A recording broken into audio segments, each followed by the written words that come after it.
Picture this. The sun beats down on the North African plain. Two of the greatest military minds in history are about to face off in a battle that will decide the fate of empires. On one side, Hannibal Barca, the Carthaginian general who has terrorized Rome for over a decade, a master of strategy who famously crossed the Alps with elephants. On the other, Scipio Africanus, the young, brilliant Roman commander who has taken the fight directly to Carthage's doorstep. This isn't just another battle. This is the final epic showdown of the Second Punic War. This is the Battle of Zama. For 16 long years, Rome and Carthage had been locked in a brutal struggle for dominance of the Mediterranean. Hannibal had inflicted devastating defeats on the Romans at Trebia, Lake Trasimene, and most famously at Cannae, where his tactical genius led to the encirclement and annihilation of a massive Roman army. He seemed invincible, a boogeyman Roman mothers used to scare their children. But Hannibal made a critical miscalculation. He believed that by repeatedly defeating Roman armies in Italy, he could break their network of alliances and force them to sue for peace. He was wrong. The Roman spirit, forged in centuries of conflict, refused to break. They were resilient, resourceful, and relentless. While Hannibal was wreaking havoc in Italy, a new Roman star was rising, Publius Cornelius Scipio. Scipio was different. He had studied Hannibal's tactics, learned from Rome's mistakes, and possessed a strategic vision that few could match. After his father and uncle were defeated and killed in Spain, Scipio, at the young age of 25, took command and did the unthinkable. He drove the Carthaginians completely out of the Iberian Peninsula, securing a vital source of manpower and silver for Rome. But Scipio knew that as long as Hannibal remained in Italy, the war would never truly end. So, he proposed a daring, audacious plan. Invade Africa. Take the war to Carthage itself. It was a massive gamble. The Roman Senate was skeptical, fearing another disaster. But Scipio's conviction and his string of victories won them over. In 204 BC, he landed in North Africa, and the countdown to the final confrontation began. Scipio quickly gained allies, notably the Numidian prince Massinissa, a superb cavalry commander who held a grudge against Carthage. This was a game changer. For years, Hannibal had relied on his superior Numidian cavalry to dominate the battlefield. Now, that advantage was about to be turned against him. Faced with the imminent threat to their capital, the Carthaginian government had no choice. They recalled their greatest general. Hannibal Barca, undefeated on Italian soil for 15 years, was finally forced to leave and return home to defend his city. The stage was set for a clash of titans. Before the battle, the two legendary commanders actually met face to face. It's one of history's most tantalizing what-if moments. They parleyed between their armies, a meeting of mutual respect between two masters of their craft. Hannibal, now older and perhaps weary of the endless war, proposed a peace treaty. He acknowledged Scipio's successes and offered generous terms.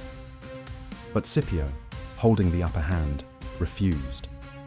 He had not come all this way to negotiate. He came for total victory. The time for talk was over.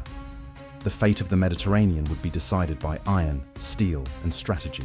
On October 19th, 202 BC, near the town of Zama, the two armies deployed. Hannibal's force was a mixed bag. In the front, he placed his 80 war elephants, hoping to create chaos and break the Roman lines, just as he had done in previous battles. Behind them were his mercenaries, then the Carthaginian citizen levies, and finally in the rear, his most elite troops, the battle-hardened veterans of his Italian campaign. He held his best soldiers back as a tactical reserve, a classic Hannibal move. Scipio, however, had a plan for the elephants. He knew from experience that the massive beasts, when panicked, were just as likely to trample their own troops as the enemy's. Instead of deploying his infantry in the traditional solid checkerboard formation, the maniple system, he arranged them in columns with wide lanes running straight through his army from front to back. The idea was simple but brilliant. Give the elephants a clear path to run through, minimizing their impact. The battle began. The horns blared, and Hannibal's elephants charged forward. But Scipio's plan worked to perfection. The Roman skirmishers, the velites, threw javelins and made a tremendous racket with trumpets and horns, spooking the animals. Some elephants panicked and veered off to the sides, crashing into Hannibal's own cavalry wings. The rest charged straight ahead, but instead of smashing into a wall of shields, they were funneled down the lane Scipio had created, where they were peppered with javelins from the sides until they emerged harmlessly out the back of the Roman formation. Hannibal's opening gambit, his shock weapon, had been completely neutralized. This was a massive psychological blow for the Carthaginians and a huge morale boost for the Romans. With the elephant threat gone, the infantry clash began. The Roman legions advanced, and the first two lines of Hannibal's army, the mercenaries and the citizen levies, engaged. The fighting was brutal and desperate. The mercenaries fought hard for their pay, but they were eventually pushed back by the disciplined and determined Roman legionaries. As they fell back, they expected to be supported by the Carthaginian citizens behind them. But a fatal flaw in Hannibal's plan was revealed. The citizen line, seeing the mercenaries retreating towards them, refused to let them through, fearing it would break their own formation. Chaos erupted in the Carthaginian ranks as the two front lines began fighting each other. While the infantry lines were locked in this chaotic struggle, the decisive action was happening on the flanks.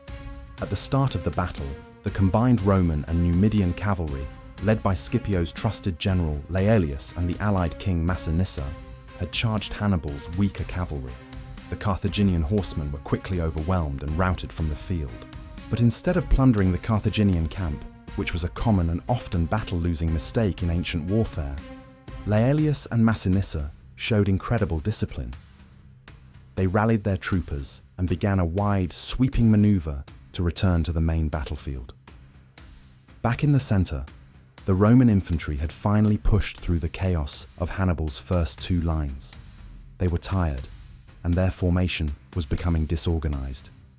Before them stood Hannibal's last and best hope, his veteran soldiers from the Italian campaign. These were the men who had followed him for 15 years, who had won at Cannae, and who had never known defeat under his command.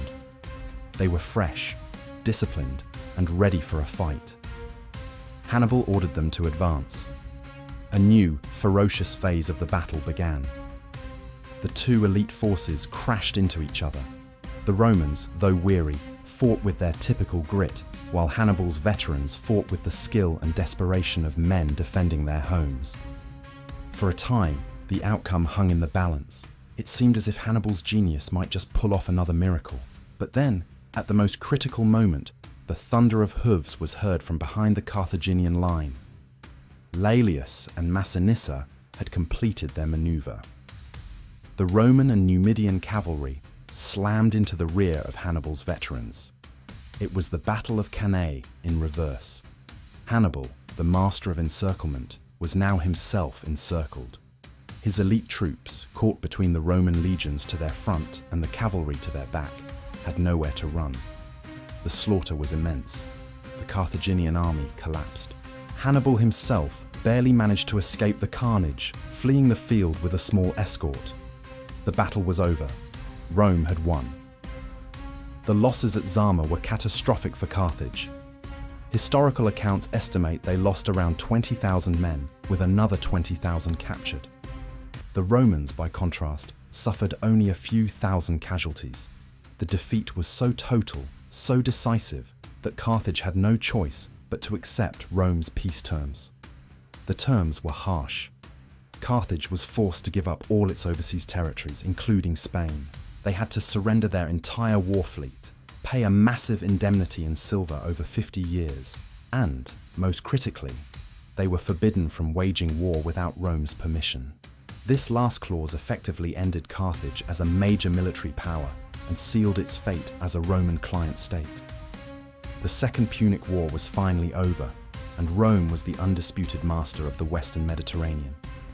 The Battle of Zama wasn't just a military victory, it was a turning point in world history. It cemented Rome's path to becoming the dominant power in the ancient world, an empire that would shape Western civilization for the next 1,000 years. For Hannibal, it was the end of his military career.